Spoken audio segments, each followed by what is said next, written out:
Deuxième question maintenant.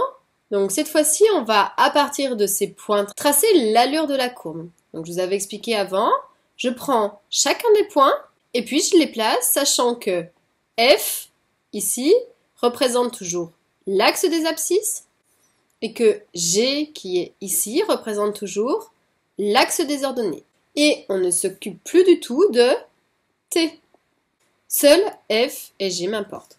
Sachant que donc le premier point, 3, moins 9. Donc 3 sur les abscisses, moins 9 pour les ordonnées. Pour le deuxième, moins 2 pour les abscisses, moins 6 pour les ordonnées. Donc moins 2, moins 6. Ensuite, moins 5 pour les abscisses, moins 3 pour les ordonnées. Donc moins 5, moins 3. Ensuite, moins 6 pour les abscisses, 0 en ordonnée. Donc moins 6, 0. Ensuite, moins 5 pour les abscisses, 3 en ordonnée. Donc moins 5, 3. Ensuite, moins 2 pour les abscisses, 6 en ordonnée, donc moins 2 abscisses, 6 en ordonnée.